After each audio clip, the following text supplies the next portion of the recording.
Salut chers agrophiliens, j'espère que vous allez bien et que vous avez autant la pêche que moi. Donc je vous fais cette vidéo afin de pouvoir vous informer de mes avancées et de mes projets futurs agrophiliens. Donc pour l'instant, qu'est-ce que j'ai fait en Corée du Sud? Tout simplement, je suis arrivée il y a 2 semaines à peu près à Busan qui se situe au sud-est du pays. Donc là-bas, c'est plutôt la mer, décontracte, les gens discutent avec tout le monde, la street food est à peu près partout. Ce qui est assez chouette pour découvrir de nouveaux produits coréens. Donc là-bas, tout simplement, ce que j'ai pu voir, c'est le musée de la pêche, Jincheon Culture Village, où c'est un mix entre Collioure et les favelas brésiliennes, où la couleur est partout et où le Petit Prince a également sa place. Il y a un éco-parc à Busan qui est tout simplement magnifique pour pouvoir observer les oiseaux. Et la nature ne cesse d'être présente à Busan. Ensuite, donc je suis arrivée à Gwangju, où je suis partie à Gwangju, où l'attraction principale c'est tout simplement la gare routière et le centre commercial de la ville. Donc au bout de quelques temps, on en a très rapidement assez, même si l'ambiance reste chaleureuse et agréable pour tout le monde. Ensuite, je suis partie à Samo, où il y a un magnifique musée de l'agriculture qui commence de l'époque préhistorique jusqu'à nos jours. Donc, ce qui est assez fabuleux afin de pouvoir comprendre l'agriculture de ce pays, qui est tout simplement un peu inattendu en parlant de l'agroécologie et du bio, et tout simplement où on a peu l'habitude de l'entendre. Ce n'est pas un pays où tout le monde va afin de pouvoir analyser l'agriculture. Ensuite, je suis partie sur Séoul. Donc Séoul, il y a également un autre musée de l'agriculture.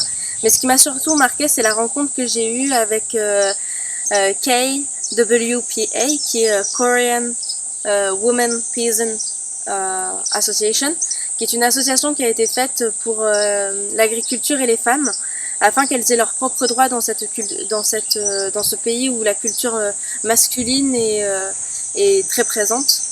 Donc là-bas, j'ai pu discuter avec quelqu'un pendant longtemps, on va dire à peu près, j'ai passé toute l'après-midi et le dîner avec cette personne qui a pu me permettre de comprendre comment fonctionne l'association et comment fonctionne l'agriculture aujourd'hui en Corée, et surtout comment les femmes se sentent dans ce pays où on a peu l'habitude de pouvoir discuter avec elles facilement.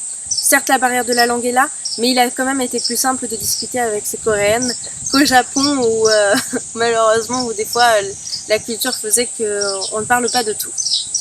Ensuite, je suis descendue donc à ce village historique d'Aoe qui est, je pense que vous en avez peut-être entendu parler grâce à ces masques, parce qu'ils ont des masques très traditionnels en bois qui ressemblent à la Commedia dell'arte et où on a l'habitude de les voir.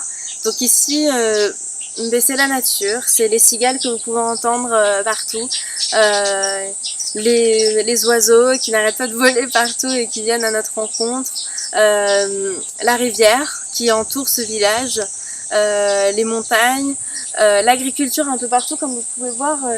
Tout simplement les jardins sont composés à chaque fois d'un peu de maïs, des haricots, d'arbres fruitiers,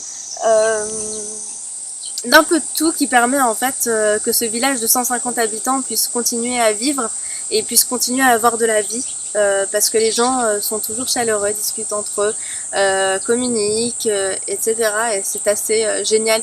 Ça permet de faire un bon break avec notre civilisation qui court partout, etc. Donc, et ensuite, mes projets, je compte partir dans un vignoble qui est apparemment le seul vignoble de Corée. Et ensuite retourner sur Busan, car je dois reprendre mon vol. Voilà. Pour le petit mot de la fin, tout simplement vous pourrez retrouver tous les articles concernant la Corée sur agrophilia.com et .fr. Donc bien sûr sur l'agriculture, mais également sur les aspects politiques, économiques, sociaux et culturels de la Corée. Et je vous fais des bisous.